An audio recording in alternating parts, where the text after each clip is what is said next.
చంద్రబాబు నాయుడుకి రేవంత్ రెడ్డి షాక్ ఇచ్చారు. ఎన్టీఆర్ భవన్‌ని కూల్చేయడానికి బుల్డోజర్‌లు వెళ్తున్నాయి అనే న్యూస్ వస్తుంది సార్. నిజంగానే ఎన్టీఆర్ భవన్‌ని కూల్చేయబోతున్నారా?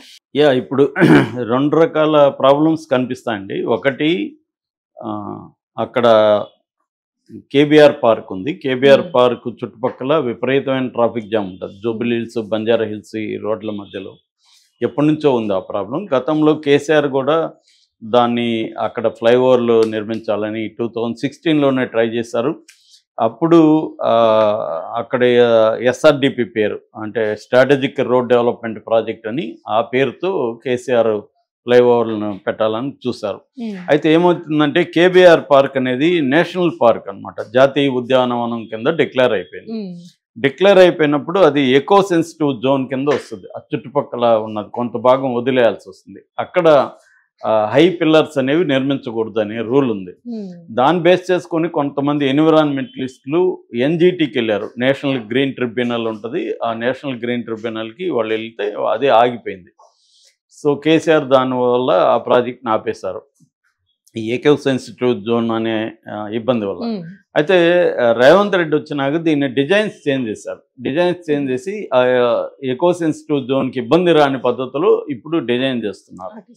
సో ఇప్పుడున్న రేవంత్ రెడ్డి గవర్నమెంట్ ప్లాన్ ఏందంటే దీని చుట్టుపక్కల మొత్తం 6 అండర్ పాస్‌లు, 8 ఫ్లైఓవర్లు, స్టీల్ బ్రిడ్జ్‌లు కన్స్ట్రక్ట్ చేయాలనేది ప్లాన్ అన్నమాట. హ్మ్. ఇంకొక 10 రోజుల్లో టెండర్లు కూడా వెళ్ళబోతున్నాయి. హుహు. ఈ క్రమంలో వీళ్ళేం చేశారంటే రోడ్ నెంబర్ 45 జూబిలీ హిల్స్‌లో ఉండే బాలకృష్ణ ఇంటికి పెద్ద మార్కేశారు. హ్మ్. అట్లాగే రోడ్ నెంబర్ 12 బంజారా హిల్స్‌లో ఉండే జానారెడ్డి ఇంటికి అక్కడ రోడ్డు 100 ఫీట్ ఉంటుంది. 120 ఫీట్ ఎక్స్టెండ్ చేయాలి, దాన్ని వైడెన్ చేయాలి. హ్మ్. అక్కడ వేశారు. దాంతోపాటు ఇప్పుడు main entrance KBR park main entrance ఎదురుగానే ఎన్టీఆర్ ట్రస్ట్ భవన్ ఉంటుంది. హ్మ్. అంటే తెలుగుదేశం ఆఫీస్ అది. సో అది కూడా ఇబ్బందిగా ఉంది. హ్మ్. అక్కడ కూడా ఫ్లైఓవర్ అది వస్తుంది కాబట్టి దాన్ని కూడా కొంత భాగం కొట్టేసే పరిస్థితి. హ్మ్. సో దీనివల్ల మొత్తంగా ఇప్పుడు 87 మంది ఆస్తులు కొట్టాల్సిన ప్రైవేట్ ఆస్తులు ఉన్నాయన్నమాట. హ్మ్. ఈ ఫ్లైఓవర్లు వీటికి సంబంధించి 80 అందులో మేజర్ ఆస్తులన్నీ కూడా పెద్ద పెద్ద బిజినెస్ మెన్వి, రాజకీయ నాయకులవి ఇలాంటి వాళ్ళవే ఉన్నాయి. హ్మ్. సెలబ్రిటీలు హ్మ్. ఉన్నాయి. సో అది రిస్కీ. కానీ రేవంత్ రెడ్డి ప్రభుత్వం ధైర్యంగా వెళ్ళింది. ఇది రేవంత్ రెడ్డి ప్రభుత్వం చేసే దాన్ని అభినందించాలి తప్ప దాంట్లో ఏమీ తప్పు లేదు. అవును సార్. ఎందుకంటే ట్రాఫిక్ భయంకరంగా హ్మ్. ఉంది. సో దానికి సంబంధించి వైడెన్ చేయాలంటే కొన్ని మొత్తం హ్మ్. ఇండ్లు కూలిపోవు, కొంత భాగం ఇబ్బంది అవుతుంది. హ్మ్. సో ఆ రకంగా చేయాల్సిన పరిస్థితి అయితే ఉంది. ఇది ఒక ఆస్పెక్ట్. దీని మీద ఇప్పుడు విమర్శలు వస్తున్నాయి. బాలకృష్ణ అది కొడతారా? ఎన్టీఆర్ భవన్ కొడితే సెంటిమెంట్ ఉంది. బాలకృష్ణకి సెంటిమెంట్ ఉంది. హుహు. బాలకృష్ణ ఎంత సెంటిమెంట్లు ఉంటాయో మనకు తెలుసు హ్మ్. ఆల్రెడీ. అప్పుడు కాల్పుల సంఘటన కూడా ఈ సెంటిమెంట్ వల్లనే కాల్పుల సంఘటన కూడా చోటు చేసుకుందనేది అప్పట్లో వచ్చిన వార్త. బెల్లంకొండ సురేష్, సత్యనారాయణ అనే ఇంకొక జ్యోతిష్యుడు వీళ్ళ మీద కాల్పులు జరపడానికి కారణం కూడా ఈ సెంటిమెంట్లకు సంబంధించిన విషయమే అని అప్పట్లో వార్తలు వచ్చాయి. హ్మ్. అట్లాగే చంద్రబాబుకు కూడా సెంటిమెంట్లు ఉంటాయి. తెలుగుదేశం ఆఫీసును కొడితే నష్టం అవుతుంది తెలుగుదేశానికని సెంటిమెంట్ ఆయనకు కూడా ఉంటుంది. అందువల్ల ఇప్పుడు దాని జోలికి వస్తే కబడ్దార్ అని తెలుగు తమ్ముళ్ళు ఆల్రెడీ తిరుగుబాటులో మూడ్లో ఉన్నారని చెబుతున్నారు. హుహు. ఎందుకంటే గతంలో ఎన్నికల్లో తెలుగుదేశం పార్టీ ఇక్కడ పోటీ చేయకుండా ఇండైరెక్ట్గా రేవంత్ రెడ్డికి మద్దతు ప్రకటించింది. హ్మ్. అందుకని సీమాంధ్రులు తెలుగుదేశానికి అభిమానంతో ఉన్న సీమాంధ్రులంతా కూడా రేవంత్ రెడ్డికి సపోర్ట్ అవును చేశారు. సార్. అయితే అది హైదరాబాద్ చుట్టుపక్కల దాని ఎఫెక్ట్ పెద్దగా తెలియదు. హ్మ్. ఎందుకంటే ఈ హైదరాబాద్ చుట్టుపక్కలంతా కూడా కేసీఆర్‌కే ఓట్లు పడ్డాయి.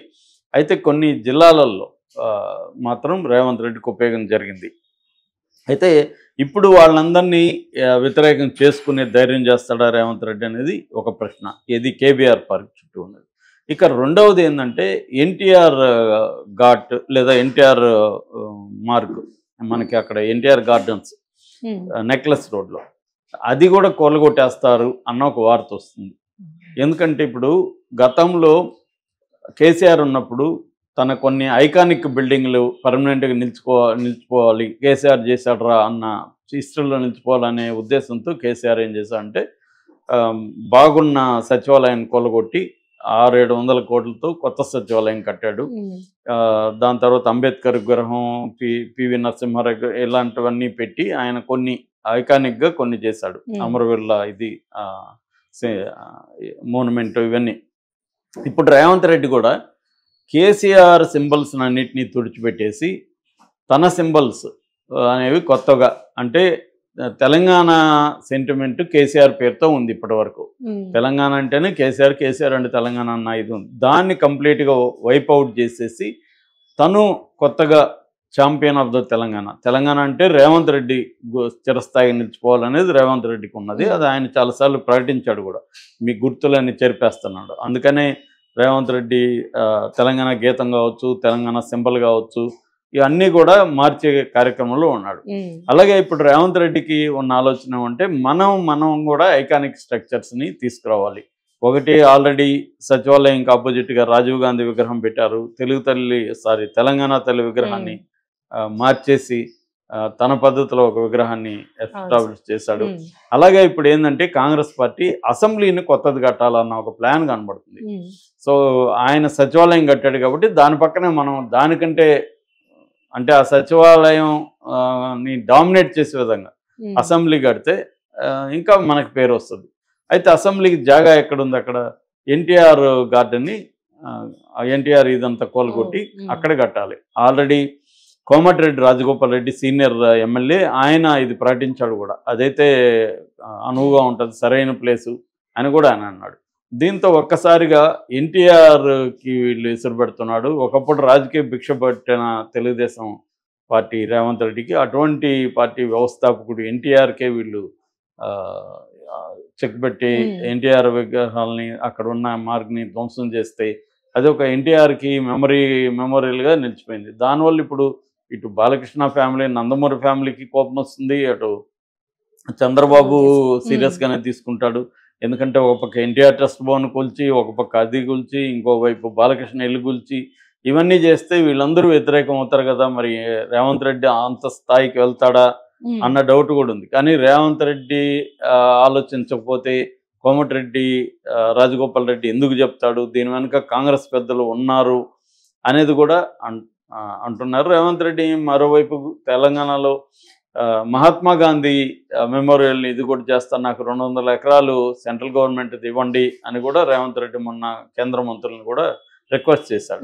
అంటే రేవంత్ రెడ్డికి ఏంటంటే ఇందాక చెప్పినట్టుగా మోనుమెంటల్ స్ట్రక్చర్స్ కావచ్చు, ఐకానిక్ స్ట్రక్చర్స్ కావచ్చు, తన హయాంలో చేయాలనేది రేవంత్ రెడ్డికి ఉంది.